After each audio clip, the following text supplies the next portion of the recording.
Good morning बच्चों। अभी मैं शादी का सपना यह पाठ पढ़ने वाली हूँ। बच्चों तुम्हें क्या करना है, जब मैं पढ़ती हूँ तो मेरे साथ पढ़ने का प्रयास करना है। ईरान के एक सुंदर नगर शिराज में एक लड़का रहता था। उसका नाम सादी था। जब वह बहुत छोटा था तब उसके पिता का देहांत हो गया।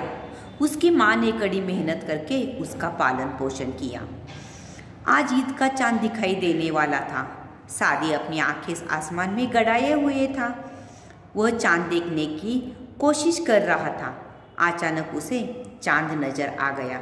वह दौड़ता हुआ अपनी माँ के पास आकर बोला, अम्मी अम्मी कल ईद होगी ना? देखिए चांद दिख गया। माँ ने मुस्कुराते हुए कहा, हाँ कल ईद होगी। सादी बोला, अम्मी मेरे नए जूते अभी तक नहीं आए। आपने कहा था ईद से पहले दिला देंगी। यह सुनकर माँ उदास हो गई। सादी के पिता की मृत्यु के बाद वे किसी न किसी तरह अपने लाडले बेटे की हर जरूरत को पूरा कर रही थी। इस ईद पर नए कपड़े तो जैसे तैसे मिल गए थे, लेकिन वे नए जूते कहाँ से लाए? माँ की आंखों से आंसू टपक पड़े। उनको रोता देखकर सादी बोला, अम्मी आप तो रोने लगी, मुझे नहीं चाहिए ऐसे जूते। लेकिन रात को बिस्तर पर लेटकर वह सोचने लगा, हम गरीब क्यों हैं? कल ईदगाह पर मेरे दोस्त मेरा मजाक उड़ाएंगे। ऐसा सोचते सोचते उसकी आंख लग गई। उसने एक सपना देखा। सपने में अचानक प्रकाश की एक किरण चमकी और हल्की सी आहट हुई। सादी घबरा गया और डर के मारे उसे पसीना छूटने लगा। उसने देखा सामने एक व्यक्ति खड़ा है। वह बोला, आओ मेरे साथ। सादी उसके साथ चल पड़ा। थोड़ी देर बाद वे दोनों एक आलीशान इमारत के सामने खड़े थे। उस व्यक्ति ने इमारत की तरफ इशारा करके कहा, मेरे प्यारे बच्चे आगे बढ़ो और दरवाज़ा खोलकर अंदर जाओ। सादी ने दरवाजे को हाथ लगाया और दरवाज़ा अपने आप ही खुल गया।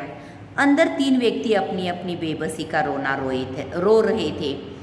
पहला व्यक्ति रो रो कर कह रहा था, ए खुदा मेरी सारी धन दौलत ले ले, लेकिन मुझे आँखों की रोशनी दे दे। दूसरा आदमी कह रहा था, ए खुदा तूने मुझे दुनिया की हर चीज़ दी, लेकिन धन दौलत महल और इज्जत दी, लेकिन टांगे नहीं दी। ए खुदा मेरा सब कुछ छीन ले और मुझे टांगे दे दे। तीसरा आदमी भी बहुत दर्द भरी आवाज़ में कह रहा था, ए खुदा मुझे तू सुनने की ताकत दे दे और मुझसे दुनिया की हर चीज़ छीन ले। यह दृश्य देखकर सादी के दिमाग में एक सच्चाई उतर आई।